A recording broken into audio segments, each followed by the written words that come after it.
Hola, estoy muy contenta de estar aquí y de estar participando en este taller con ustedes. Voy a estar hablando de la enseñanza de la lengua y la cultura, con un enfoque particular en la enseñanza de la cultura. Y para empezar, quería empezar con una de las citas favoritas mías del libro de Ansaldúa, How to Tame a Wild Tongue, del libro Borderlands, La Frontera. Entonces les doy un minuto para leer. ¿Pueden leer allí o lo leo yo? ¿Está bien?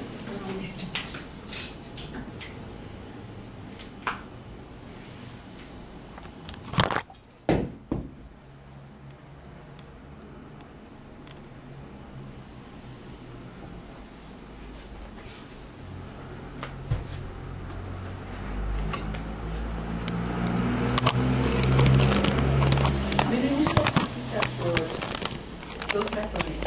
La primera razón es que creo que mejor representa lo que estudio. O sea, es la conexión entre la cultura, la identidad, el lenguaje y el poder. Una de las cosas que me gusta de esta cita de Ansaldúa es que nos recuerda que la cuestión de la identidad se va conectada a la cuestión lingüística. I am my language. A la vez que nos recuerda que a través de estas construcciones de la identidad, que son construcciones que expresamos a través del lenguaje, ¿no? Va conectado a cuestiones de poder, cuestiones de lo que es un lenguaje, una cultura legítima, lo que es un lenguaje, una cultura ilegítima, sobre cómo es el proceso de legitimar una cultura o un lenguaje. Y eso es particularmente importante para mí cuando pienso en ciertas tendencias políticas en este país, por ejemplo, el movimiento de English Only, que trata de legitimar el uso del inglés como lengua legítima, y la implicación siendo que todas las otras culturas y lenguas son ilegítimas, ¿no? Y cómo se construyen, cómo se desarrolla esta idea y cómo se perpetúa esta idea. Entonces, a la vez que voy a estar hablando de la enseñanza de la cultura y el lenguaje, quiero también mantener este marco un poco más teórico y recordar que siempre a través de la enseñanza de la cultura y el lenguaje está la cuestión de poder, la cuestión de la política de ideologías diferentes que están operando, y no podemos separar una discusión de la enseñanza de la cultura y el lenguaje de estas ideologías. Entonces voy a empezar con una actividad para activar nuestro conocimiento previo y a lo mejor también un ejercicio de calentamiento del español ahora que estamos cambiando de vuelta al español. Usamos estas actividades en la clase para fomentar las ideas de los estudiantes, para preparar las ideas para la discusión. Y lo que quería hacer como una actividad individual es pedirles que piensen por un minuto qué significa la palabra cultura para ustedes. Y quiero que lo piensen y que escriban o una definición o una oración o unas palabras, unas ideas que les vienen a la mente cuando yo digo la palabra cultura. ¿Qué significa para ustedes? Entonces, un minuto de reflexión sobre esta palabra cultura.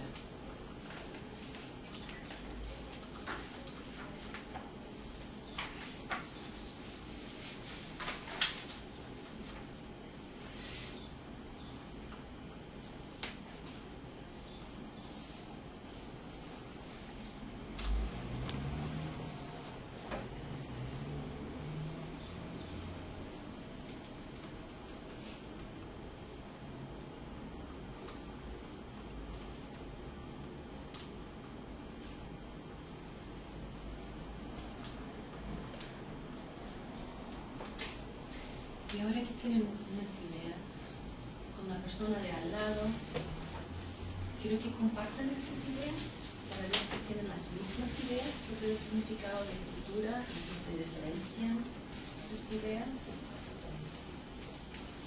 Unos minutos de discusión. Están escribiendo todavía, está bien, al terminar, con una persona de al lado.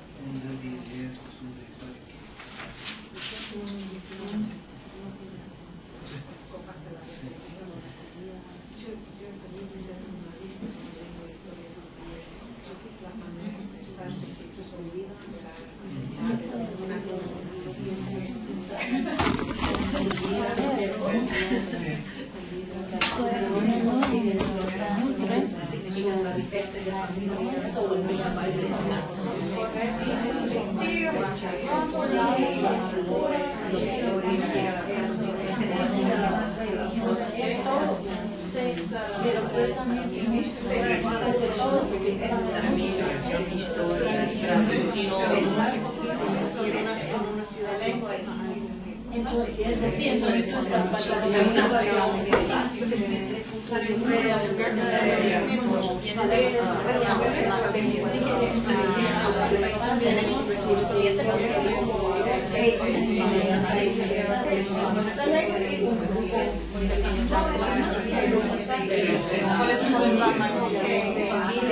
Ahora, me imagino que han encontrado que tienen ideas diferentes y algunas ideas similares, ¿verdad? Creo que hay una variedad de ideas sobre lo que es la cultura. Y yo personalmente no creo que haya solo una definición o una manera de entender la cultura, que hay muchas maneras diferentes de entender la cultura, y eso se ve también dentro del campo de la enseñanza de una segunda lengua, que hay diferentes maneras de entender la cultura y también de enseñar la cultura. Entonces, yo hoy no voy a dar una definición de lo que es cultura. Lo que voy a intentar hacer es entender las maneras diferentes en que se ha entendido cultura dentro del campo de la enseñanza de lengua. Es posible que las ideas sean similares a las ideas que tienen ustedes, es posible que sean diferentes. Será interesante a lo largo de la presentación ir anotando estas diferencias o estas semejanzas para que al final podamos discutir algunas de estas reacciones que han tenido o algunas de estas ideas adicionales que han tenido, porque al final habrá tiempo para abrir la discusión y volver a esta cuestión de qué significa la cultura para nosotros. Pero como les digo, lo que yo voy a intentar hacer es tratar de indagar las construcciones de cultura dentro del campo de la enseñanza de lengua. Antes de hacerlo, para mí es importante aclarar algunos conceptos, algunas premisas teóricas que son para mí muy importantes cuando yo hablo de la cultura, y así entiendan un poco de dónde vengo yo, desde mi perspectiva sobre la cultura y cómo voy a discutirlo y cómo voy a cuestionar los límites de las nociones de cultura dentro del campo. Y para mí la primera premisa teórica es que la cultura no es algo estático, sino que cambia constantemente. Y eso es interesante. El otro día estaba mirando un report en las noticias sobre Lady Gaga y estaba pensando en la cuestión de la cultura musical, ¿no? ¿Cómo era esta cultura cuando yo era joven? tipo de ropa que la gente llevaba a los conciertos, el tipo de lenguaje que la gente usaba para hablar de la música. Y viendo ahora los performances de Lady Gaga, me doy cuenta que es una cultura completamente diferente a la cultura que yo recuerdo de mi niñez. Solo para un ejemplo. La premisa número 2, para mí, cuando hablamos de la cultura mexicana o la cultura estadounidense y como culturas nacionales, hablamos en realidad de muchas culturas heterogéneas, ¿no? Es muy difícil hablar de una cultura mexicana o una cultura estadounidense, porque son varias culturas representadas. O sea, la cultura de los indígenas mixtecos de México no es la misma cultura que los chilangos estudiantes universitarios de DF. La cultura de los pobres no es la misma cultura que la de los ricos bancarios y los mismos valores muchas veces. Para mí la cultura de una región no tiene un origen puro, sino que es el producto del diálogo constante con otras culturas. Cuando pensamos volviendo al ejemplo de la cultura mexicana como cultura nacional y pensamos en los orígenes, pensamos en los españoles, los indígenas. Pero en realidad la cultura española es el producto de muchas culturas, muchas influencias de los visigodos, de los romanos, de los moros a través de la historia, a la vez que la cultura indígena es el producto de una mezcla de muchas culturas, muchos pueblos indígenas. Y hablo de esta idea de ser el producto de un diálogo, reconociendo que este diálogo no es siempre un diálogo en que todos los participantes tienen el mismo poder, o el mismo poder de interactuar. Por ejemplo, cuando pensamos en la conquista de México o de Latinoamérica por parte de los españoles, en realidad pensar en los resultados de la conquista y el mestizaje fue un diálogo, pero fue un diálogo realizado a través de la espada y la palabra, ¿no? Entonces, que este diálogo no es siempre un diálogo pacífico, digamos. La premisa número 4, que todos y todas tienen cultura, o sea que todos y todas se identifican con varias culturas en realidad. Escuchamos a veces la gente decir, a este pueblo o esta gente no tiene cultura, ¿verdad? Y para mí eso en realidad no es necesariamente cultura, sino es una construcción cultural de lo que es la cultura. Es decir, muchas veces cuando dice que alguien no tiene cultura, estamos diciendo que la persona no tiene formación, es un mal educado, pero eso es una construcción cultural en sí. Esta persona sí se identifica con culturas, no es que no tenga cultura. Y también cuando hablamos de pueblos, un pueblo que no tiene cultura, por ejemplo, muchas veces implica de manera directa o indirecta que es una cultura menos avanzada, ¿verdad? Y eso me lleva a la siguiente premisa, y es que no hay culturas para mí más avanzadas o menos desarrolladas, que esta noción de la cultura como que se va evolucionando, en realidad es una construcción colonial que tenemos que interrogar y cuestionar, porque tiene implicaciones problemáticas. Hablar de una cultura menos avanzada es un juicio de valor, ¿no? Que puede resultar, o es problemático. Y que la cultura para mí no solo se entiende en términos nacionales, sino que se relaciona con construcciones sociales y políticas de raza, de etnicidad, de género y de sexualidad, entre otras. Por eso podemos hablar de la cultura femenina, por ejemplo, la cultura homosexual, y hay varias conexiones entre estas culturas diferentes, ¿verdad? Y la última premisa para mí importante es que no se puede separar la cultura y la lengua, porque están interconectadas las dos cosas. Usamos el lenguaje para expresar las construcciones culturales que tenemos, ¿no? Y para expresar cómo nos identificamos con las culturas. Y tengo una cita aquí de Stuart Hall que para mí mejor expresa cómo es esta relación entre la cultura y el lenguaje, porque Stuart Hall nos explica que culture is about shared meanings, significados compartidos, y que el lenguaje es la manera que usamos para producir significados, para poder hacer entender estas construcciones, estas ideas culturales. Y como nos explica, language is able to do this because it operates as a representational system. They're signs and symbols, either sounds, written words, electronically produced images, musical notes, even objects that stand for or represent other people, our concepts, ideas, and feelings. Entonces expresamos nuestras identificaciones culturales a través del lenguaje escrito, el lenguaje oral. Representation through language is therefore central to the processes by which meaning is produced.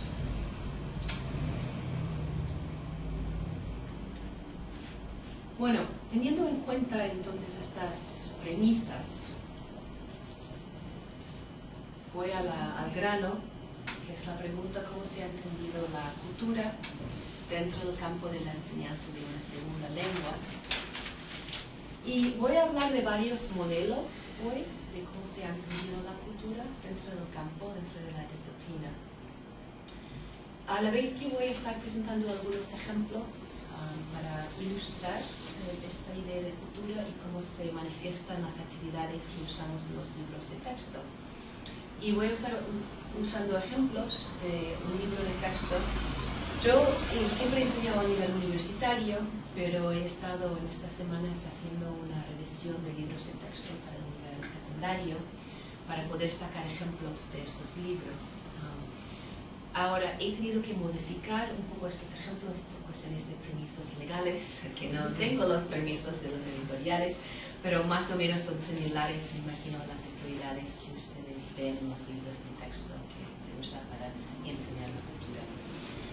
Bueno, lo que voy a hacer entonces es seguir varias preguntas de enfoque. ¿Cuáles son algunos de los modelos que existen para teorizar la enseñanza de la cultura dentro de una clase de lengua? ¿Cómo se entiende la cultura dentro de estos modelos? ¿Cómo se entiende la relación entre cultura y lengua? Y tomando una perspectiva crítica, ¿cuáles son algunos de los límites de estos modelos y de su perspectiva sobre la cultura? Y antes de empezar con el primer modelo, dando un poco un panorama histórico, si movemos a los años 50 y 60 en los Estados Unidos, sabemos que en realidad la cultura no era relevante en una clase de lengua.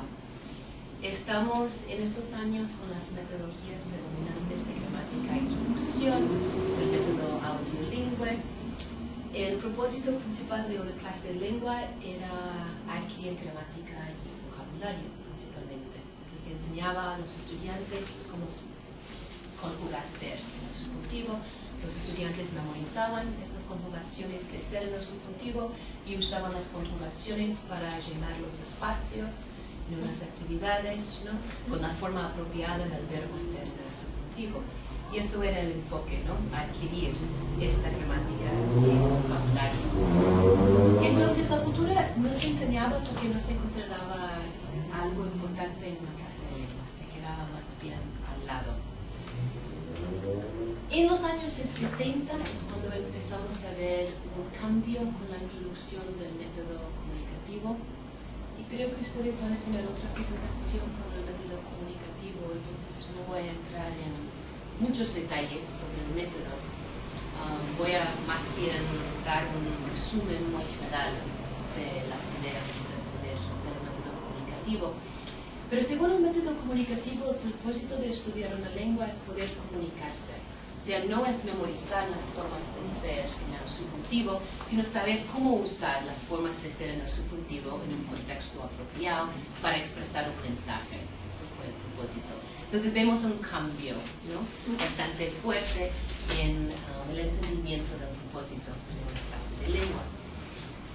Ahora, a la vez que vemos este cambio hacia la comunicación, se da cuenta que la cultura es importante, porque para poder comunicarnos tenemos que entender las normas culturales,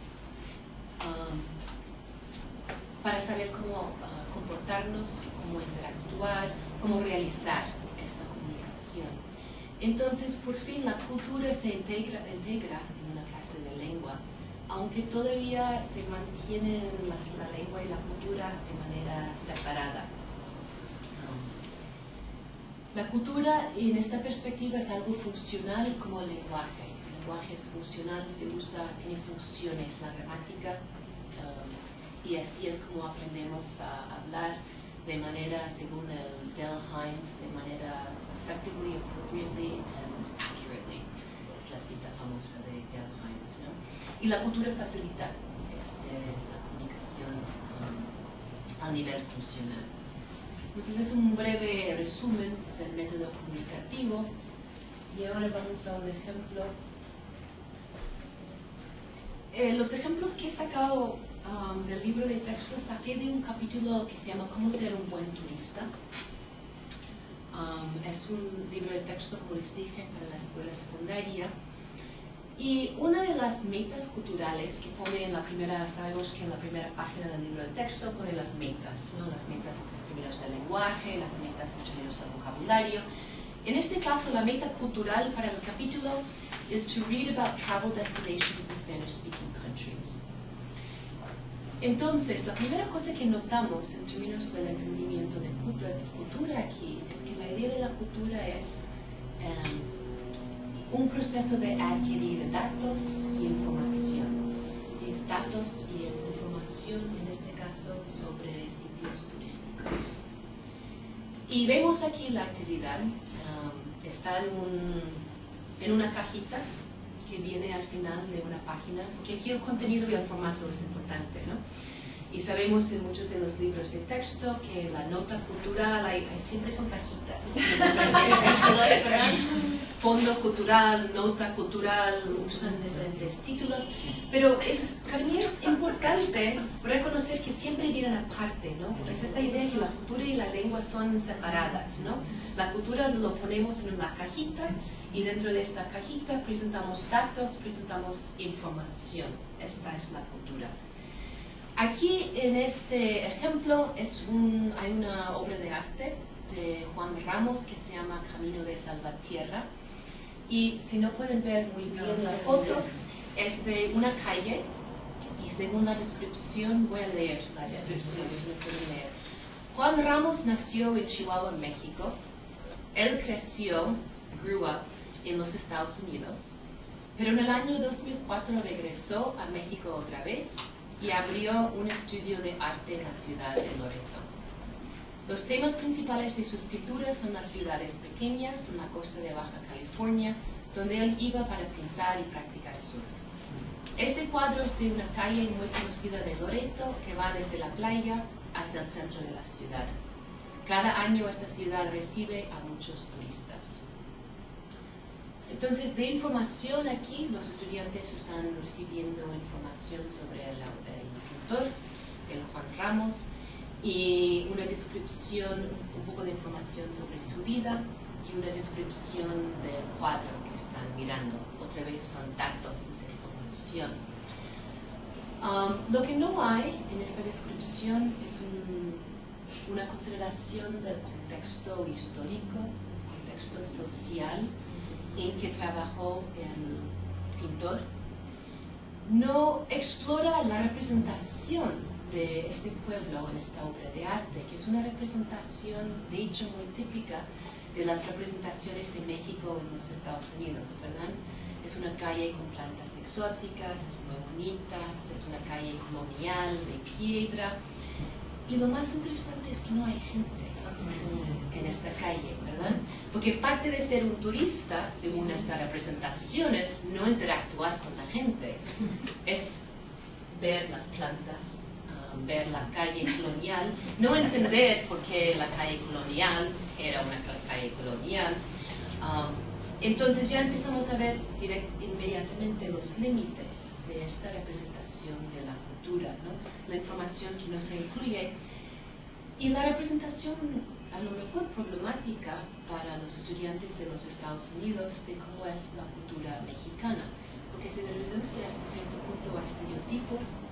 Esta imagen es muy similar a una imagen que los estudiantes verían en la televisión o en un folleto para un spring break que siempre ven cuando están contemplando dónde quieren viajar. Pero no hay ninguna interrogación de esta representación. Obviamente la obra de arte es una obra de arte importante, no estoy criticando la obra de arte, es la representación, cuando los estudiantes no tienen otra representación. Y es una representación sin contexto histórico, social, político, etc. El segundo ejemplo que tengo del mismo capítulo del libro de texto. Es un texto de leer que se llama Pasándolo bien en la República Dominicana. Y es una lista de información, otra vez, sobre sitios turísticos en la República Dominicana. También vemos en los libros de texto muchas veces listas de información con datos históricos, ¿verdad? En 1492 pasó este evento, en este año pasó este evento. También vemos listas de información sobre personas famosas de la historia de un país, ¿no? Es la misma presentación con lista de datos. En este caso tenemos información sobre el Parque Nacional, los Haitises, sobre la zona colonial de la ciudad, notando aquí que la zona colonial, la importancia según esa descripción de la zona colonial, es que es un lugar donde hay muchos cafés, hay muchas tiendas donde pueden comprar, pero no hay ninguna consideración de la zona colonial, el papel histórico que ha tenido la zona colonial dentro de un pueblo de América Latina. Tenemos información sobre Altos del Chabón, un lugar muy bonito situado en una montaña, y las Terranas, que tiene playas muy bonitas. Entonces vemos otra vez una representación cultural que se basa en una representación estereotípica de América Latina dentro de los Estados Unidos, y no tenemos ningún contexto. Es como muy física. Sí, sí, es el plano físico, ¿verdad? Pero otra vez no vemos aquí ninguna mención de la gente, ¿no? Como en la otra representación de la calle, no hay gente en la calle, ¿no? Los estudiantes pueden ir a aprender de la cultura sin interactuar con la gente, aparentemente. Ok, la cultura entonces, según este modelo, es una suma de datos y objetos. El propósito de la cultura es algo funcional, sirve para facilitar la comunicación, en vez de ser algo que sirve para interrogar significados o representaciones culturales. Y esta idea es importante en términos de los otros modelos que vamos a ver hoy. La cultura de los estudiantes, ¿no? La C1 de los estudiantes, es irrelevante. No se consideran las culturas representadas en la sala de clase, ¿verdad? Porque la cultura de los estudiantes no tiene importancia en este modelo. Lo importante es adquirir la información sobre la otra cultura, pero asume que no hay ninguna relación, ninguna interacción entre estas culturas, las de los estudiantes y las culturas, en este caso, de América Latina, también de España. Al final, los estudiantes se construyen como consumidores turísticos y son pasivos. Otra vez, el adquirir información es una actividad pasiva. Son responsables de aprender, memorizar datos, memorizar fechas, etc. Y los maestros sirven como guías turísticos que imparten esta información, porque en este modelo tampoco se considera la cultura del maestro o de la maestra, que también está en interacción con la cultura que están estudiando, en términos de las perspectivas que trae el propio maestro o la propia maestra a la clase, sus propias perspectivas culturales. Este es el primer modelo, y lo que vemos aquí en la cita de Byrom es para mí el enfoque de los límites críticos de esta perspectiva. Porque dice Byrom, in the context of foreign language education, therefore, to describe the behaviors, artifacts, o sea, los productos culturales, los objetos, la información, the institutions of a foreign language culture is inadequate. It is to remain stuck in the behaviorism of pre-1957. It is necessary to give an account of the significance of such behaviors, of such artifacts and institutions, in terms of the culturally agreed upon meanings which they embody, which they are realizations. Entonces, lo que señala esta cita es que hay una conexión entre la obra de arte del señor Ramos y los significados culturales que está representando. Y conectar estas dos cosas es la base del segundo modelo que voy a discutir hoy, que ve la cultura como una práctica social. En este modelo, los productos culturales se conectan a los contextos socioculturales de su uso. Entonces, no solo vamos a mirar la información y mirar los objetos, pero vamos a conectar estos objetos con los contextos de su uso, para poder entender los significados que tiene dentro de estos contextos diferentes. Entonces, la cultura consiste en perspectivas, o sea, significados, valores, actitudes e ideas, en relación a sus prácticas de interacción social y sus productos, las obras de arte, los libros, la comida, la música. Y este modelo fue influido por la publicación de los Standards for Foreign Language Learning. Ustedes han leído los Standards, que se publicó en el año 96. Tengo aquí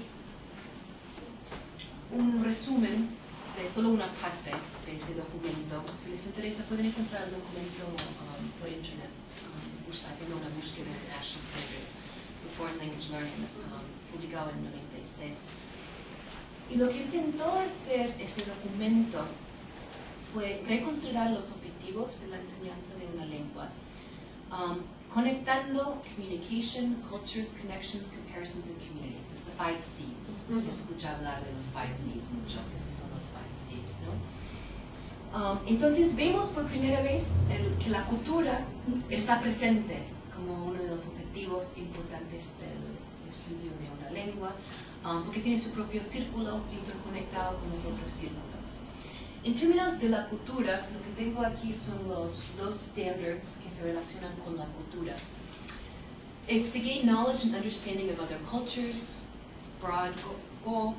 The first standard, 2.1, students demonstrate an understanding of the relationship between the practice and perspectives of the culture studied.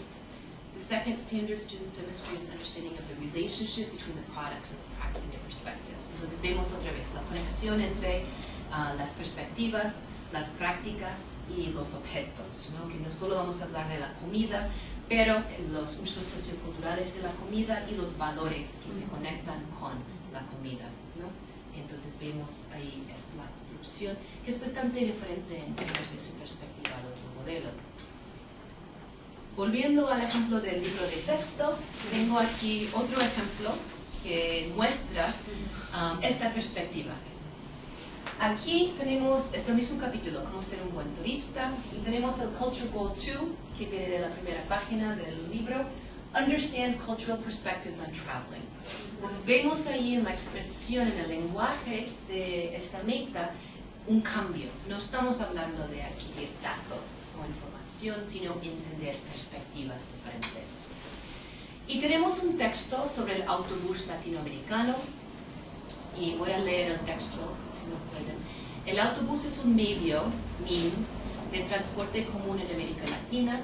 Observa el autobús, que es arte folclórico de Colombia, luego contesta las preguntas.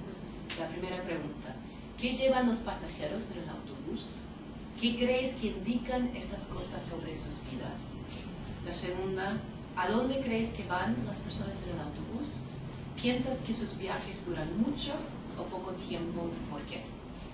Entonces vemos un cambio en la presentación de esta información cultural, porque no es un objeto, no es solo un objeto, un autobús, un ejemplo de arte folclórico, pero se considera que que tiene un uso sociocultural, ¿verdad? Y un valor, una importancia dentro de la cultura.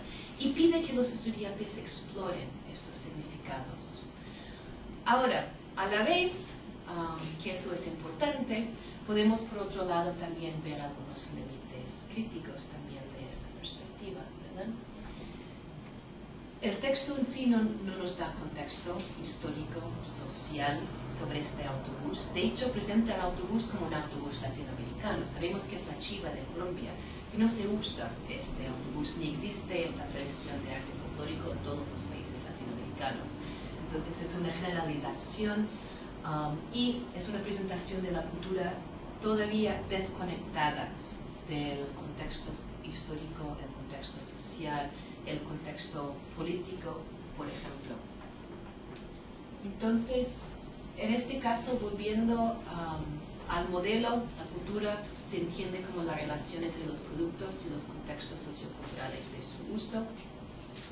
Su propósito es una herramienta para facilitar la comunicación, entonces el propósito no ha cambiado mucho del otro modelo. Lo que sí ha cambiado es que la cultura de los estudiantes es relevante en este modelo. En el primer modelo no se consideraban las culturas de los estudiantes, era algo irrelevante, la idea era estudiar, adquirir datos sobre otra cultura. En este caso, las culturas de los estudiantes son relevantes, pero solo como punto de entrada a otra cultura. Y deja de ser importante entonces una vez que los estudiantes tienen acceso a esta otra cultura. Y esta idea es importante para entender el tercer modelo que voy a discutir, porque la implicación es que no hay ninguna conexión, ninguna interacción entre la cultura de los estudiantes y la otra cultura. Entonces, los estudiantes, la idea es que los estudiantes se pueden sacar y quitar lo que yo llamo los abrigos culturales. Es esta idea que la cultura es como un abrigo. Entonces, entro a una clase de lengua y puedo ponerme el abrigo cultural de América Latina, por ejemplo, o de México, ¿no? Es algo que se puede quitar y sacar porque no hay interacción entre las culturas. Y la cultura es todavía algo estática y constante, y es todavía se mantiene separada de la lengua.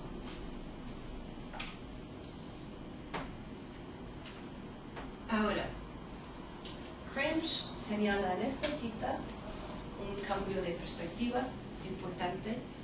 Y dice ella, recently a third direction has begun to emerge, one to which I hope this book will contribute. This is her book, Culture and Context.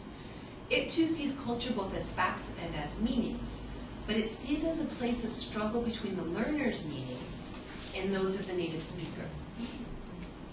Entonces, esta perspectiva abre un diálogo, una interacción, reconoce que hay una interacción entre la cultura de los estudiantes y la otra cultura, y que a través de esta interacción nuevos significados culturales salen.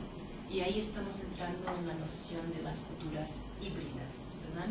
Que la cultura no es algo que pones y sacas como un abrigo, sino que es algo que está constantemente en proceso de cambio y de interacción con otras culturas, ¿no? Que producen culturas híbridas. Este es el modelo de la competencia intercultural. Y la cultura, según este modelo, se entiende como las creencias y los significados que los miembros de un grupo social comparten. Entonces se basa el entendimiento de la cultura en creencias y significados y la idea que un grupo social comparten estas creencias y significados. Estos significados cambian constantemente y por lo tanto el contexto siempre es importante. No podemos olvidar del contexto, porque cuando hablamos de una cultura en cierto momento, sin este contexto no se entienden estas transformaciones, estos cambios que tienen lugar. Estos cambios que tienen lugar incluso en el momento de discutir la cultura. Surgió como parte del interés en fomentar el multiculturalismo, y la idea del multiculturalismo, que todavía es popular, es la idea de que muchas culturas pueden vivir juntas en un lugar con respetando las diferencias entre las culturas. Entonces, en vez de producir conflicto, que se puede construir un espacio donde hay respeto hacia otras culturas y hay, por la interacción entre las culturas, la posibilidad de respetarlas por el contacto, por el conocimiento, por el entender otros significados culturales. Entonces la gente empieza a entender que muchas de las nociones culturales no son naturales, ¿no? Pero son construcciones y entienden estas diferencias para poder respetar estas diferencias.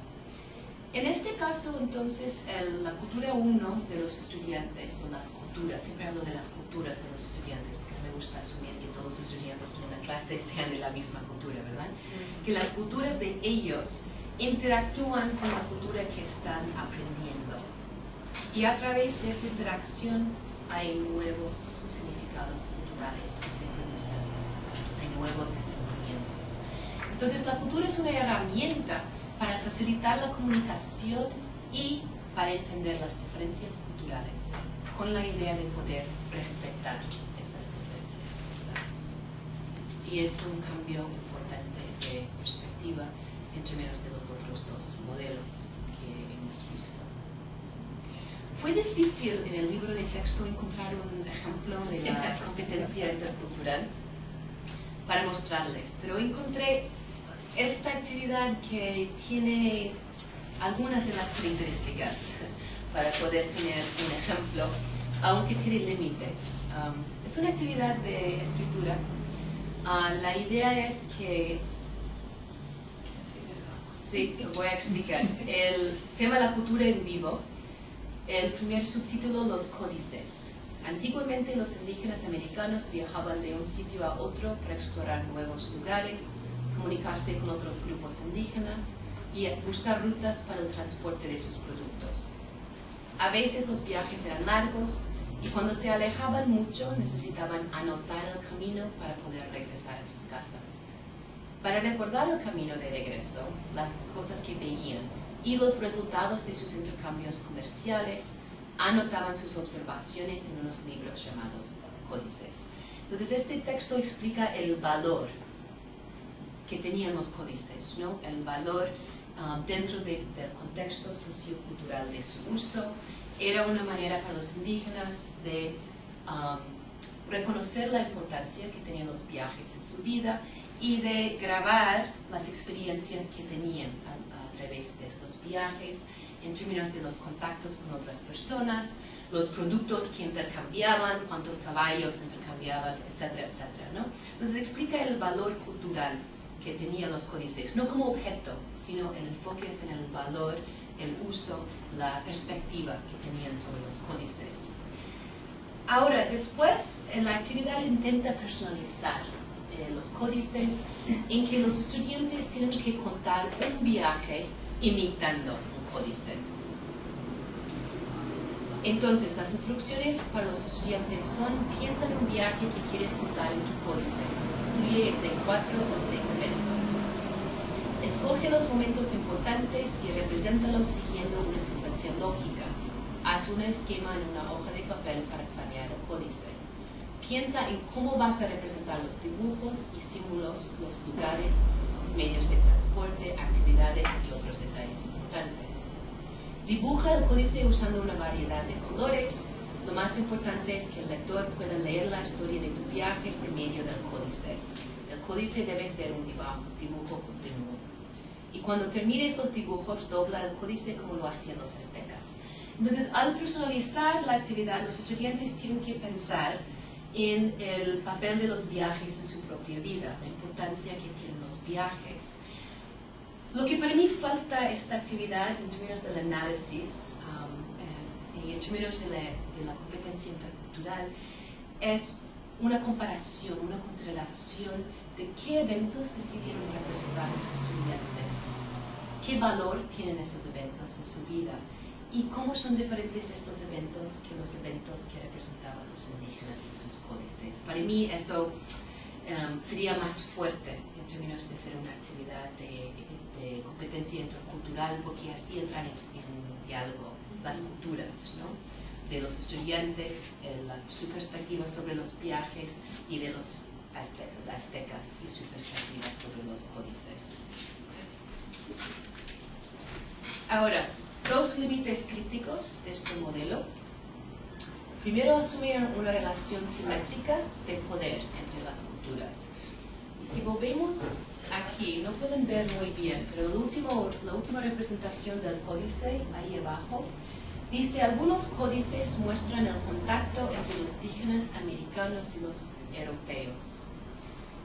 Y lo que para mí me llama la atención, hablando de la relación entre lenguaje y cultura, es la palabra contacto entre los indígenas y los europeos. Asume que los indígenas y los europeos tenían una conversación muy agradable y que al final había un intercambio pacífico, ¿verdad? Entonces, la palabra allí, contacto, asume toda una serie de ideas, de valores, de perspectivas culturales, ¿no? Que elimina la cuestión de poder, que para mí es importante, particularmente hablando de un tema así, por ejemplo.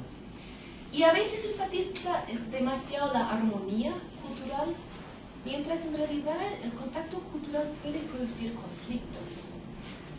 Y puede producir conflictos no solo por la cuestión del contacto entre los europeos y los indígenas, pero conflictos dentro de la clase, al interactuar los estudiantes con otra cultura. Yo recuerdo muy bien un chico en mi clase una vez, cuyos padres eran mexicanos, y él reaccionó muy fuerte a un texto que estábamos leyendo que decía que todos los hombres de México eran machistas. Reaccionó y decía, pero ningún hombre en mi familia es machista, esta representación no refleja mi experiencia, mi perspectiva cultural, mis valores culturales. Y los otros estudiantes de la clase no entendieron su reacción. Se quedaban confundidos y este chico como resultado se sintió, creo, marginalizado, alienado en la clase, ¿no? Porque nadie entendió el conflicto que había provocado. Bueno, eso abrió una discusión entonces de los estereotipos, de representaciones, generalizaciones culturales, y así entramos en el conflicto, ¿no? Tratamos de entender de dónde vienen estas generalizaciones. Y los estudiantes decidieron a lo largo del semestre tratar de siempre ser conscientes y cuestionar cuando veían en el libro de texto, cuando veían en los materiales, cuando escuchaban en los comentarios de sus compañeros este tipo de generalización, de cuestionar las generalizaciones. Y así era un proceso de negociación que continuaba a lo largo del semestre. El conflicto no se resolvía completamente, porque siempre salían nuevos conflictos. Y para mí, olvidar estos conflictos o no poner atención puede ser un problema dentro de la clase. Ok. Con estas ideas diferentes sobre la cultura que hemos discutido, la pregunta es ¿qué hacemos ahora? ¿Qué hacemos con estas ideas? ¿Son relevantes a lo que nosotros estamos haciendo en la clase? ¿Cómo son relevantes? Una cosa que no voy a hacer es proponer un nuevo modelo para enseñar la cultura. Eso no voy a hacer. No tengo los recursos teóricos para poder hacerlo. Ni hay una fórmula mágica que creo que funcionaría para todos, ¿no? Y es importante reconocer eso. Lo que para mí sí es importante es ser conscientes de estos límites, y al entender estos límites, muchas veces hacer un cambio en términos de cómo presentamos la cultura solo requiere incluir una pregunta más, ¿no? Por ejemplo, el ejemplo de los códices. Una pregunta más de análisis habría servido para abrir una discusión de las diferencias culturales. Entonces, no tenemos que reinventar todo, no tenemos tiempo, no tenemos los recursos, no tenemos el apoyo dentro de las escuelas donde estamos trabajando, pero lo que sí podemos hacer es modificar las actividades que tenemos en los libros de texto. Y lo que quería hacer era proponer algunas cosas que para mí han funcionado y que a lo mejor les ayudan a ustedes. Para mí, para empezar, es cuestionar el significado de cultura dentro de la actividad, tal como lo he hecho hoy, y sus implicaciones en términos de las representaciones culturales. O sea, tratar de ver cuáles son los límites de la perspectiva aquí en esta actividad. ¿Cuál es el problema? ¿Cuál es el límite? ¿Dónde veo que yo puedo intervenir como instructora, ¿no? Para modificar la actividad, para abrir un espacio crítico en la clase, para poder interrogar otros significados, para poder cuestionar estereotipos culturales, por ejemplo? Una de las cosas que a mí me ha ayudado para hacerlo es establecer un contexto. Volviendo al ejemplo del autobús latinoamericano, hablar un poco del contexto habría cambiado la perspectiva, la presentación de esta información. O hablar de las calles coloniales en los pueblos latinoamericanos habría abierto otra perspectiva sobre la obra de arte que vimos. Otra sugerencia es dar espacio para la autorreflexión, recordar que los estudiantes no son seres sin cultura, pero tienen sus propias culturas, sus propias ideas, sus propios significados, perspectivas, que están operando. Y si creamos un espacio para la autorreflexión, los estudiantes en el proceso de aprender de otra cultura van aprendiendo de su propia cultura también. Entrar en el conflicto, cuando surge el conflicto, conectar la lengua y la cultura, y un proyecto un poco más amplio, cambiar a veces el marco temático de los libros de texto. ¿Qué es eso? Voy a dar un ejemplo de eso, porque lo que me interesa mucho del capítulo Cómo ser un buen turista es que es un capítulo que presenta, como he presentado aquí, datos. A veces hay conservación de significado. Pero si pensamos en cómo ser un buen turista, ¿qué significa eso para nosotros? Significa ir, interactuar con la gente, interrogar, ¿no? Y aprender de sí mismo en el proceso, de su propia cultura. Pero no hay ninguna consideración de esta interacción cultural dentro del capítulo. A la vez asume, cómo ser un buen turista, asume una perspectiva en que la gente viaja solo como turistas. Y sabemos que la mayoría de la gente en el mundo no viaja como turistas, viaja como inmigrantes, por motivos económicos, por motivos políticos, por motivos sociales. Los turistas son las personas que tienen dinero, que tienen trabajos que les dan tiempo para poder viajar, pero no representan la mayoría de la gente del mundo. Entonces, cambiar el marco temático es abrir la discusión de cómo ser un buen turista a cuestionar y pensar por qué viaja la gente. Es una meta pregunta, ¿no? Y para hacerlo, estaba pensando en cómo hacerlo. Y estaba pensando en un ejemplo de aquí de San Francisco. Y lo que tengo aquí es un mural de la zona de la Misión. Es un mural que se llama Un pasado que aún vive. Y es de un pueblo de El Salvador. Y hay una mujer en el camión y tiene la mujer en la mano una carta, que es una carta de su esposo que supuestamente ha cruzado al otro lado. Entonces sería muy interesante mostrar esta obra de arte y abrir una discusión de por qué viaja la gente, ¿no? Porque cuando uno viaja de inmigrante, uno no se preocupa por los sitios turísticos donde van a visitar, por las playas bonitas donde vas a tumbarte para pasar el día, ¿verdad? Uno se preocupa por cómo se va a vivir, cómo va a encontrar trabajo, ¿verdad? Entonces, cambiar el marco temático es abrir la discusión a considerar en este caso otros motivos para los viajes y otras preocupaciones en los viajeros. Y sería muy interesante pedir que los estudiantes escriban la carta del esposo. ¿Qué dice la carta? ¿Cuáles son las preocupaciones que expresa el marido en esta carta a su mujer? ¿De qué habla en esta carta? ¿No? Entonces eso sería un ejemplo de cómo cambiar el marco temático del capítulo. Y como otro ejemplo, algo más simple, si no hay tiempo para integrar otra actividad, volviendo a esta obra de arte de Juan Ramos, se me ocurrió una serie de preguntas que también podrían abrir otra discusión sobre la obra. ¿Crees que esta calle es típica de un pueblo de Baja California? ¿Por qué sí o no? ¿Por qué decidió el artista representar esta calle y no otra? ¿Y cuál será una calle típica de tu pueblo? ¿Por qué? ¿Es típica para todos o solo para una parte de la población? ¿Y cuál parte? Entonces, no requiere otra vez una inversión de mucho tiempo cambiando el libro de texto, sino modificar las preguntas o incluir preguntas adicionales para abrir espacios para este tipo de cuestionamiento y interrogación.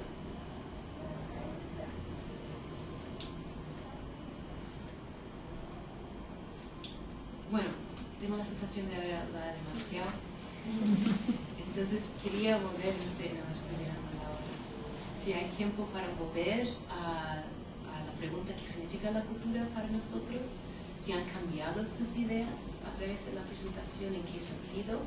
Si piensan que las ideas que he presentado son relevantes a sus clases o si no son relevantes, ¿en qué sentido son relevantes? ¿En qué sentido les podrán servir dentro de sus clases? está abierta para ustedes para un momento de reflexión. O reacciones generales sobre la presentación también. Se hace como quieran ustedes. ¿Qué quieren discutir? Yo tengo una pregunta, no es colega. ¿Conoces Noam Chomsky en Transformational Grammar? ¿Que hay una conexión? ¿No importa? Hay una conexión, pero yo no sigo las ideas de Chomsky personalmente. Yo rechazo varias de las ideas de Chomsky. En términos de cómo entiende Chomsky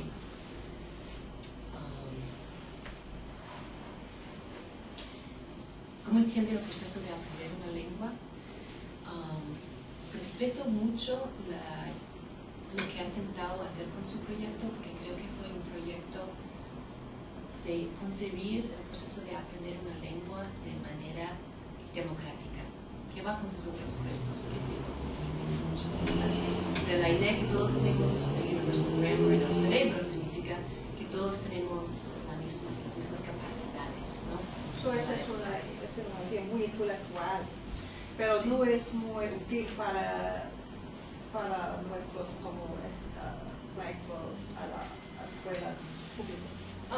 No es tan relevante y para mí a nivel teórico olvida toda esta cuestión de cultura y cómo interactúa la cultura y la lengua. Entonces, por esta razón rechazo personalmente sus ideas, muchas de sus ideas de cómo se aprende una lengua, porque olvida de la cuestión cultural y hace una serie de asunciones, ¿no? Que la lengua es algo separada del contexto en que aprendemos la lengua. Me gusta la manera de expresar la cultura por el arte. Me gusta mucho, tal vez hay una manera de continuar este tema. Sí, el del mural. Ajá. Ok. Entonces, ¿quieres pensar en otros ejemplos? Sí, otros ejemplos. Y también aquí, ¿cómo sabes que es de El Salvador? Porque leí la información del artista en el internet. Y les di el contexto. Sí, no incluí Pero sí. si puedes explicar a los alumnos, tráigame un artefacto de escritura y explica a mí por qué tú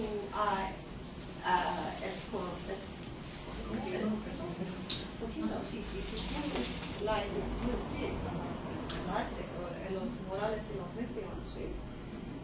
O que traigan su propia obra de arte favorita que tiene que ver con los viajes y explicar por qué les gusta la obra de arte, qué valor tiene, qué significado tiene para ellos a nivel personal o en términos de su familia, en términos de su cultura, y conectarlo con el arte político, o sea, de otras obras de arte, o traer una representación de una obra de arte de su pueblo y comparar esta obra de arte con la obra de arte de Juan Ramos, ¿no? ¿Qué ha decidido representar el artista de su pueblo y por qué habrá representado Juan Ramos esta calle en particular de este pueblo de Loreto versus otro sitio? También sería interesante. Yo tengo una pregunta. Estoy maestra bilingüe de primaria. Tenemos un programa de lectura en la escuela que se llama Open Core. Entonces nos dan el texto en inglés, el programa Foro Abierto es el texto traducido en español. Entonces mi problema es de que la presentación es cultural, la ponen el lenguaje encima de eso como que lo único que tiene que cambiar son las palabras. Entonces toda la pregunta y todo lo que está supuesto entender de esta lectura está basado en que está en la cultura de los Estados Unidos o como sea. Entonces, ¿cómo podría abrirle a los niños otro sentido para ellos? Porque ellos vienen a ese cuento con otro sentido. No vienen con el sentido tal vez que están las preguntas. Entonces parece que no saben nada, no contestan las preguntas bien. Tal vez no piensen de ese material de misma manera. So, ¿cómo puedo hacer preguntas que les conecten mejor el lenguaje para que agarren más o entienden por qué lo están leyendo? Para mí tiene que ver el contexto, ¿no? de sus vidas, de sus experiencias que traen, ¿no? A ese cuento. Estoy aquí pensando también igual. Yo estaba enseñando en San Francisco con niños recién llegados de los Estados Unidos, de Centro y Latinoamérica. Estamos leyendo, tiene que ver con el contexto, estamos leyendo un cuento folclórico del coyote. Oh, sí, ¿verdad? Entonces hay muchos cuentos así como animales que son sabios y saben hacer cosas. Entonces los niños, su experiencia, y yo como gafa, yo me sentí como gafa. Yo no estaba pensando cuando empezamos a leer, entonces los niños empezaron con sus cuentos de coyotes de haber cruzado la frontera. Entonces, en ese momento, por supuesto, yo dejé el cuento porque no tenía nada que ver. No tenía nada que ver. O sea que fue la clave que empezó la discusión, pero no tenía nada que ver con el contexto de su vida, de su experiencia, de sus preguntas, de sus miedos, de sus temores, de sus... todo, ¿no? Entonces, pero yo me sentí en ese momento, qué gafa, ¿no? Pero, o sea que en otro contexto, otra persona tal vez diría, bueno, eso no tiene nada que ver, ¿no? Pero tenía todo que ver. El cuento ya no tenía que ver, ¿no? Entonces seguimos con sus cuentos, y eso fue lo importante. Entonces el contexto de las preguntas, de las palabras, del significado, y esa palabra para usted y para mí puede ser completamente diferente. La misma. Y yo creo que, para responder a esto, porque hay un proyecto muy interesante que se ha realizado en varias universidades en los Estados Unidos y varias universidades en Francia. Y una de las actividades es un intercambio por internet. Una de las actividades que hacen, que a mí me fascina, es que los estudiantes reciben una serie de palabras en inglés y en francés. Entonces, digamos, democracia. Y tienen que hacer una actividad de asociaciones, de poner 5 palabras que asocian con democracia. O reciben la palabra en inglés, democracy, y tienen que hacer la misma cosa. O dividen y hasta algunos estudiantes en los Estados Unidos, varias palabras, algunos en Francia, algunos. Pero la idea al final es comparar estas listas, ¿no? Por ejemplo, los estudiantes en los Estados Unidos, democracy, American dream, sale, por ejemplo. Freedom sale, por ejemplo. En Francia, los estudiantes, las ideas que salen de democracia, no puedo pronunciarlo en francés, ¿no es cierto? Son completamente diferentes, ¿no? Entonces es comparar estas listas, ¿no? Y cómo están operando las listas y cómo representan dos ideas completamente diferentes de democracia, que tienen que ver con la historia, que tienen que ver con la cultura a nivel nacional y a nivel local también de sus propios pueblos. Entonces, en términos de una actividad de traducción, sería muy interesante, antes de darles los textos, sacar unas de las palabras claves, ¿no? Porque tú vas a saber cuáles son estas palabras cargadas, ¿no? Sacar un par de estas palabras y hacer una actividad en que la mitad de la clase hace asociaciones en inglés, mitad en español, y comparar. ¿Significan la misma cosa para los estudiantes o no? Y ahí van a salir estas diferencias, que cuando traducimos de una lengua a otra, estamos traduciendo también la cultura, los valores, los significados, ¿no? Que se conectan con el lenguaje, con la lengua, simplemente a nivel de vocabulario en ese sentido. Y me parece que con el tiempo, esta experiencia y este tipo de entrenamiento les ayuda a prestar más atención ellos al leer, en captar estas diferencias. A mí me ha funcionado bastante bien en mis clases, son estudiantes mayores, nunca lo he intentado, pero me imagino que funcionaría igual con estudiantes más jóvenes, con palabras como coyote, y empezar, coyote, qué representaciones evoca, qué imágenes evoca, ¿no? Pero parte de la experiencia de enseñar es aprender, ¿no? De estas cosas. Y también conectarlo, porque muchas veces la figura del coyote en la mitología indígena es que es una figura transgresiva, ¿no? Como el coyote que cruza la frontera. Entonces, temáticamente hay una conexión. Y anticipando eso, ¿no? A lo mejor allí podrías haber sacado, sí, pero esas son las experiencias, ¿no?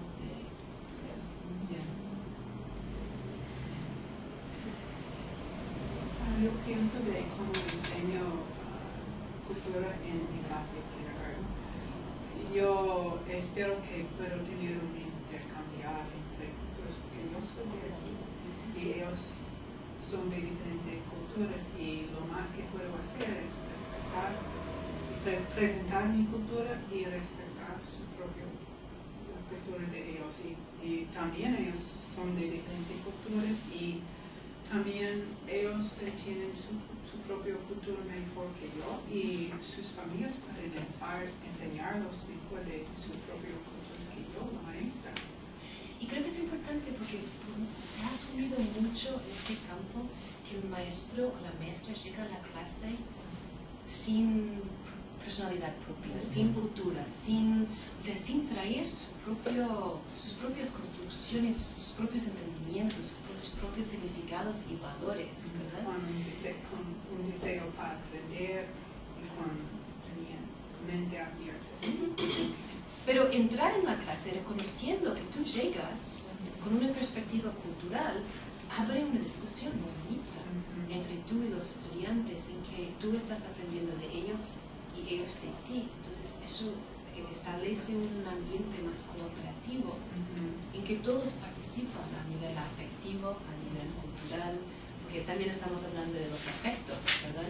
Las emociones que conectamos con estos significados culturales. Y yo creo que eso es muy importante, que el maestro y la maestra entran a la clase con sus propios significados culturales, y nosotros tenemos que también cuestionar de dónde vienen estos significados, cómo son diferentes nuestras ideas que las ideas de los estudiantes, y crear así un ambiente de cooperative learning, de poder aprender. Y también con los padres, porque en mi clase en el año que pasó tenía una mamá quien a mí pareció muy grande, muy, ¿cómo se dice? Hay diferencias entre maneras de parenting. Y en kindergarten yo tengo que aprender de ellos tienen que aprender cómo está aquí.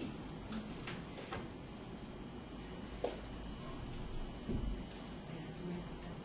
Sí, nosotros estamos hablando de la cultura como algo exterior, como algo ahí que vamos a leer como datos fríos, estáticos, ¿no?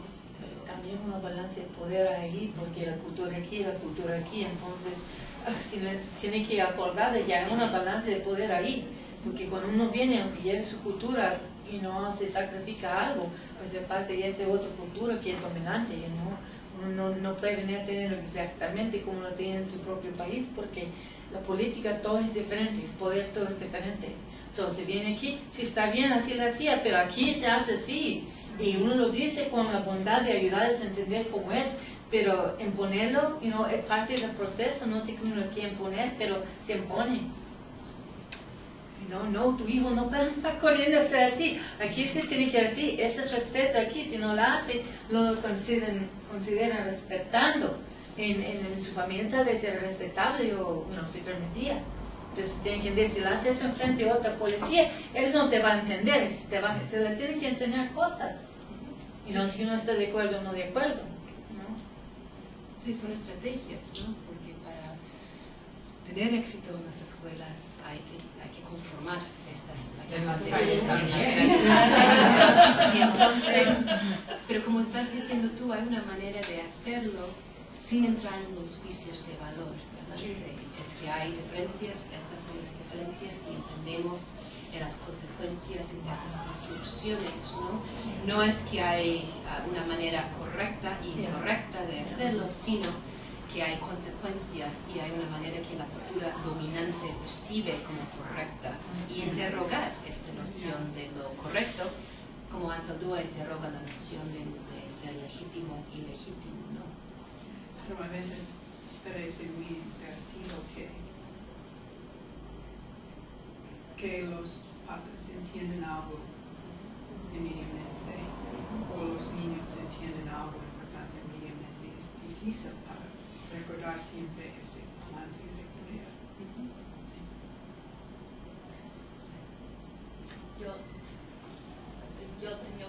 profesor en la universidad y él era pues, negro y dijo que todos los negros hablan dos lenguajes, uno con su propia cultura y otro con los de afuera. Y creo que de una manera esta es una idea útil que puede ser bilingüe en los dos y saber cuándo usar los dos, que no es que lo que tienes no hay nada malo con eso, pero si vas a ir a, no sé, si quieres trabajar por no sé, por una compañía como, no sé qué, Goldman Sachs, ¿no? Tienes que hablar, tienes que conformar de esa cultura. Por lo menos tienes que, es un poquito como el abrigo, tienes que poner ese abrigo y cuando vas a casa lo puedes quitar. Pero si hay que hacer elecciones y que no tienes que tirar lo que tienes, pero tienes que saber cómo asumir cuando quieras, es otra cosa. Que es difícil porque el poder no es igual. Sí. Por eso me gusta mucho la idea del serpent's tongue, que dice Ansel Adams, que es hablar un poco con el serpent's tongue, el estar cuestionando y de no aceptar el no poder representarse o el no poder hablar, sino hablar con el serpent's tongue, ¿no? Y cuestionar estas normas.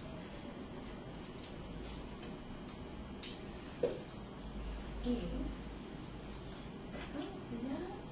ya es la hora y voy a ver si el almuerzo si quieren continuar.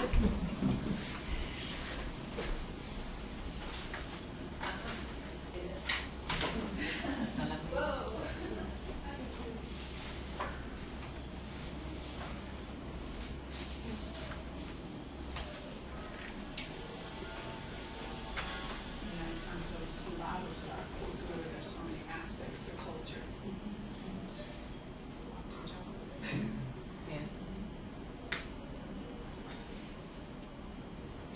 Casi como dentro de una clase, tiene que haber una cultura que es la cultura de una clase, que van a like norms, ¿no? Que aquí la cultura va a ser así, que se ponen de acuerdo y que todos van a participar, es decir, sí, eso no vamos a hacer así, eso vamos a tratar de hacer aquí. Entonces, cada clase que esté uno tiene su propia cultura, en lo que es safe to say, what's not safe to say. Norms of behavior and the meanings attached to that behavior, lo que significa.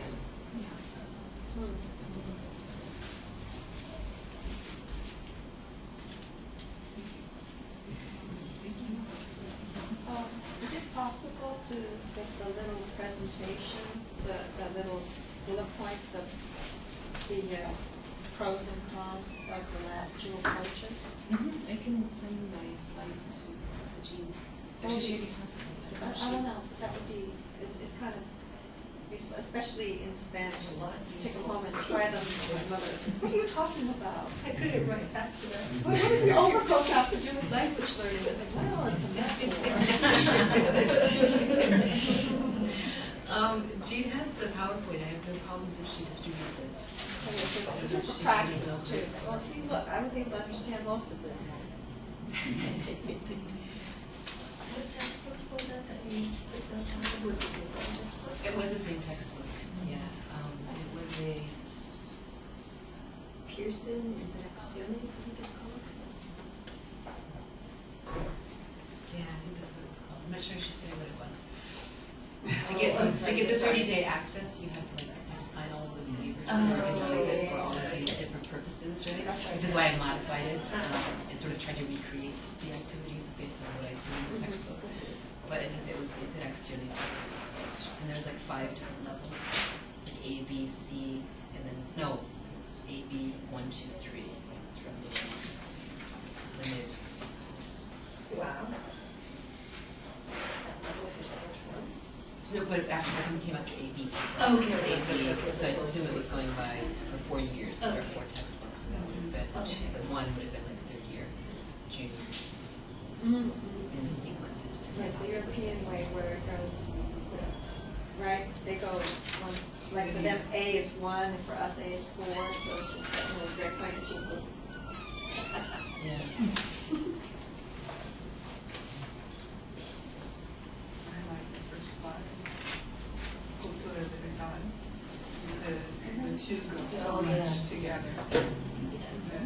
without, you have freedom of expression. Bueno, está listo. ¿Quieren comer? Vamos a comer aquí o podemos comer aquí. La comida está ahí para que ellos puedan servirse. Oh, and we need to